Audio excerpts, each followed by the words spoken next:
अमन पलार बानी बोली।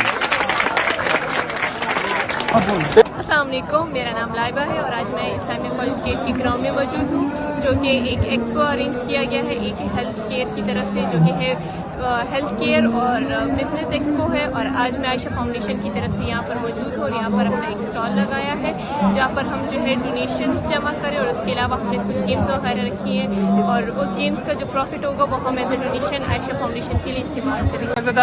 खलील एक्सपो په باره کې وایم نو ډېر ښکلی فیسټیول سٹارټ کړی دی، ډېر ښکلی لاست ټایم دوه فیسټیول دي سره مونږ کړي دي، په هغې کې هم مونږ سټال لګولی دی. خو دې پیرې له مونږ وګورئ نو ورال چې څومره خلک دی راغلي دی، هر چا انجوای وکړه، څه بدنظمي پکې نشته. دغسې فوډ سټالز پکې لګېدلي دي، کلچر سټالز پکې لګېدلي دي، میډیکل سټالز پکې لګېدلي دي. نو د سټوډنټس لپاره یو ښه اپرچونټي ده چې راشي هغه دلته کې بزنس آیډیا یو سی د دې ځای نه. سلامونه، زما نامه فواد اکبر دی، زه لا سټوډنټ یم 9 سیمسټر کې اسلامي کالج کې.